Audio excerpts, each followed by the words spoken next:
You're constantly starting new routines, new diets, new workout plans, only to abandon them within a few weeks, right? And I know it's not because you're lazy or lack discipline. That's just a superficial judgment. The truth is, it's because you're fundamentally misunderstanding what truly fuels sustainable habits, the underlying energy that makes consistency possible. We need to talk about this, because you might be building your entire life on a shaky foundation, one that's actively undermining your ability to cultivate lasting change. You see, most people focus on the what of habits, the outward actions, but completely ignore the silent, invisible force that dictates whether those actions ever stick.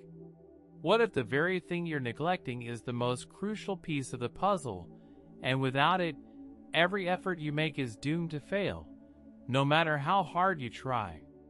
What if this isn't about willpower at all, but something much more foundational? Okay, let's get real for a second. You know that feeling, right? The constant grind, the late nights, pushing yourself to the absolute limit, all in the name of success. We've been told that to achieve anything worthwhile, you have to sacrifice, burn the candle at both ends, and prioritize work above all else. And I totally get it. I've been there. For years, I genuinely believed that sacrificing my sleep, eating whatever was convenient, and ignoring any form of self-care was a badge of honor. It meant I was dedicated, I was hustling, I was doing what it takes. But here's the harsh truth nobody wants to talk about. This relentless pursuit of success often comes at the expense of your health and, ironically, your actual productivity. You don't produce at your maximum potential if your engine is sputtering and dying. Think about it like this. Would you ever take a high-performance race car, fill it with cheap, low-grade fuel, never change the oil, and then expect it to win the Indy 500? No, right? Your body and mind are infinitely more complex and valuable than any race car, yet we treat them worse. We push, thinking that sheer willpower and effort can overcome physical and mental depletion. We ignore the warning lights, the chronic fatigue, the brain fog, the constant anxiety, the irritable mood swings. We rationalize it by saying, "I'll rest when I'm successful." But what kind of success is built on a foundation of exhaustion and a decaying body? That's not success. That's self-sabotage with a fancy title. The paradigm here is broken. We mistakenly believe that health is a luxury, something we earn after we've achieved our goals. But I'm telling you, it's the absolute foundation upon which all sustainable success is built. Neglecting your mental and physical well-being isn't a sign of dedication. It's a critical error that prevents you from showing up as your best self, day after day. This isn't just about feeling good. It's about having the consistent, high-quality energy and mental clarity required to build those habits, to make those difficult decisions, to articulate your ideas, and to actually achieve what you set out to do. Without that base, you're constantly fighting an uphill battle against yourself, relying on fleeting bursts of motivation that inevitably fade. It's like trying to build a skyscraper on quicksand. It looks impressive for a bit, but it's always on the verge of collapsing. So, the first critical step to building good habits isn't more effort.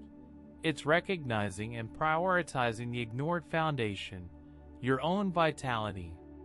Now that we've established that your well-being isn't optional, let's talk about what actually constitutes this vital foundation. Look, this isn't about fluffy self-help advice.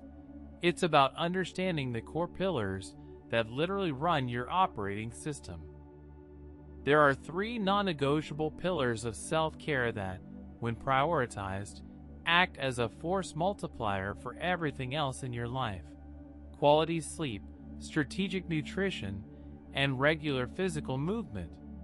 And I know what you're thinking. Duh, I already know this. But knowing and actually implementing are two vastly different things, aren't they? And the real difference lies in understanding why they matter beyond generic health claims and how to weave them into your life, not just occasionally, but consistently.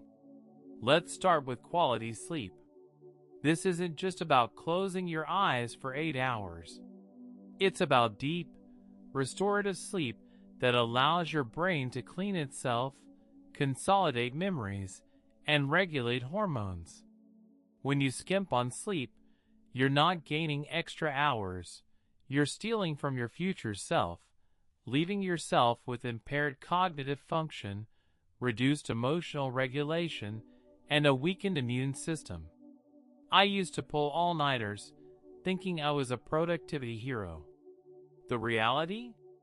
I was a foggy, irritable mess, taking twice as long to do half the work and making mistakes I wouldn't have otherwise. Sleep isn't a luxury. It's your brain's nightly maintenance crew. You wouldn't skip the maintenance on your car if you wanted it to perform, so why do it to yourself? Next, strategic nutrition. Forget fad diets for a moment.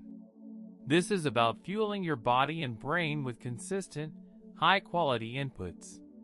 Your food isn't just calories, it's information for your cells. When you constantly feed it highly processed, sugary, nutrient-deficient stuff, you're sending confusing signals, leading to energy crashes, mood swings, and inflammation. I'm not saying you need to be a superfood guru, but becoming conscious of what you're putting into your body, focusing on whole, unprocessed foods most of the time, makes a monumental difference in your sustained energy levels and mental clarity. It's about choosing foods that serve your goals, not just satisfy a craving. Finally, regular physical movement. And no, you don't need to become an Olympic athlete. This is about incorporating consistent, intentional movement into your daily life. It boosts blood flow to your brain, releases endorphins, your natural mood elevators, reduces stress, and improves sleep quality. I used to think I was too busy for the gym. Then I started just walking for 30 minutes a day or doing a quick 15-minute home workout. The shift in my energy, my mood, my ability to focus was undeniable. It wasn't about getting shredded, it was about activating my body to activate my mind. These three pillars aren't separate tasks. They're interconnected systems that create a powerful feedback loop. Neglect one, and the others suffer. Prioritize them, and you unlock a sustained level of vitality that makes building good habits not just possible, but natural. Alright, so we get that sleep, nutrition, and movement are critical. But knowing is only half the battle, right? The real struggle is implementation, especially when life feels chaotic and every minute is accounted for. This is where the concept of an intelligent routine comes in, not a rigid, oppressive schedule, but a flexible system that prioritizes these pillars without demanding an overhaul of your entire life. My approach is simple: a minimum viable self-care protocol, specifically a 90-minute weekly system that transforms your energy and, consequently, your results. And before you groan and say, 90 minutes a week?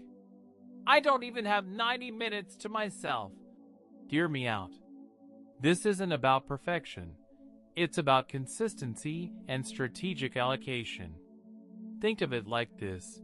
You probably spend more than 90 minutes a week scrolling on your phone, watching Netflix, or just generally feeling overwhelmed.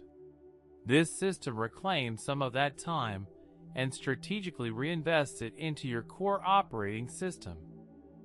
The goal isn't to add another overwhelming task to your plate, but to integrate small, consistent investments that compound over time. It's like a tiny snowball rolling down a hill. It starts small, but it gains momentum and size with every rotation. Here's how you can approach it. 1. Allocate your 90 minutes *. Don't try to cram it all into one day. This system is about distribution.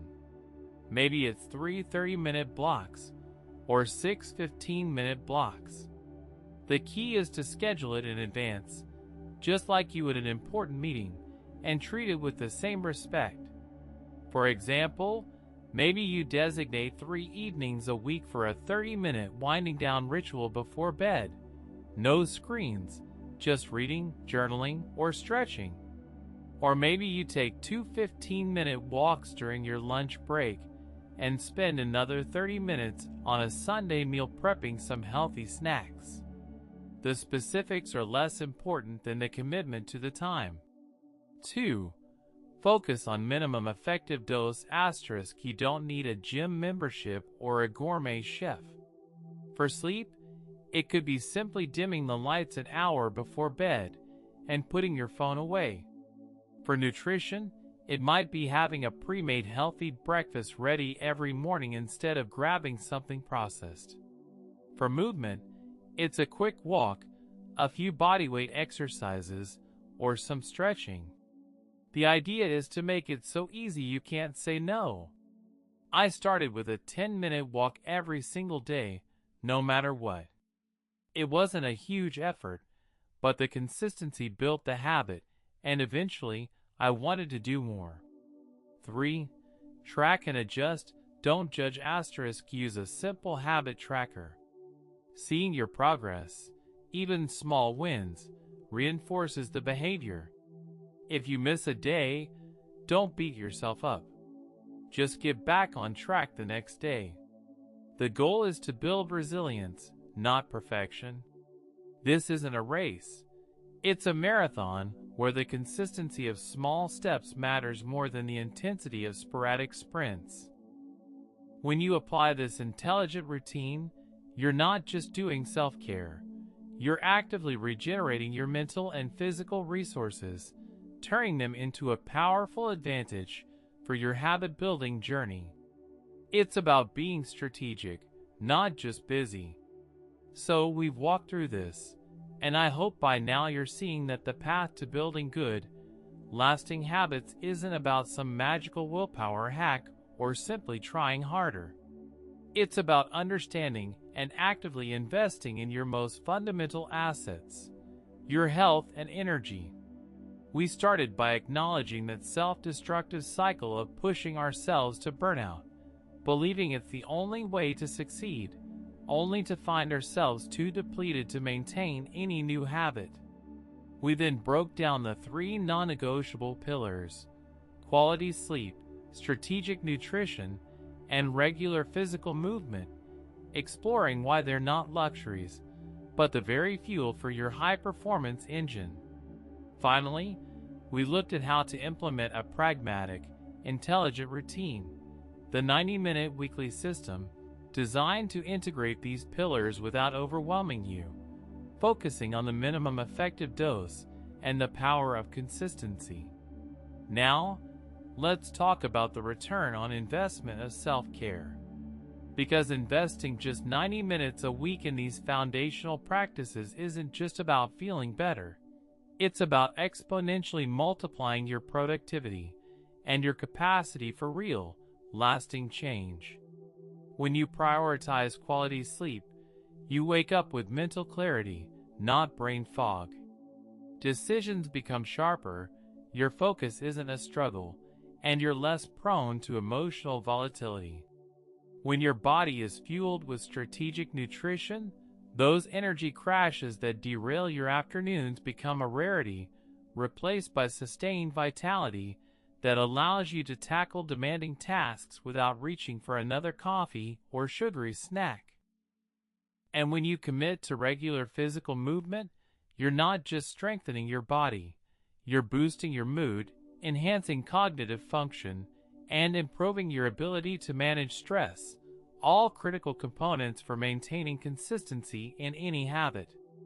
This isn't an overnight miracle, but when you start treating yourself like your most valuable asset, the results in your habit-building journey will be undeniable. You work better when you're rested, perform better when nourished, and thrive when you move. This isn't just about avoiding burnout. It's about unlocking your full potential. Look, I get it. This might sound almost too simple, or perhaps too demanding when you feel like you barely have time to breathe. But the real game changer here is shifting your perception. It's not about finding extra time. It's about reallocating your existing time with intention. It's understanding that the 90 minutes you invest in yourself each week aren't a drain on your resources. They're a strategic deposit into your personal vitality account. And that account pays dividends. Big ones. I used to believe that success was measured by how much I could endure, how much sleep I could sacrifice, how many meals I could skip to get things done. I was an outdoor billboard of busyness, signaling to everyone that I was important because I was always on. But the truth is, I was just draining my own well, leaving myself hollow and utterly unable to sustain any new positive habits beyond a fleeting spark of motivation. It took me years of trial and error, of feeling completely burned out and failing at every new routine I tried to implement, to realize that I was attacking the problem from the wrong angle. My habits weren't failing because I lacked discipline. They were failing because I lacked the foundational energy and clarity to maintain them. The shift happened when I stopped viewing self-care as a reward for hard work and started seeing it as the precondition for any meaningful work. It became a non-negotiable part of my operating system, not an optional add-on. And that's what I want for you. This isn't about being perfect. It's about being intentional. It's about choosing to honor your body and mind, not as a luxury, but as a critical act of self-preservation and empowerment. You have the power to protect your energy, to build a routine that supports your ambitions, not sabotages them. It's your choice to build a life where consistency flows naturally from a place of vitality, not scarcity. So, if this resonated with you, if you're tired of the cycle of starting strong and fizzling out, I have a simple invitation. I'm not going to tell you to hit the like button or subscribe just for the sake of generic engagement. We're here for real change. If you're serious about breaking this pattern and building habits that truly last, let's continue this conversation. In the comments below, share one tiny thing you're going to implement this week from the 90-minute system.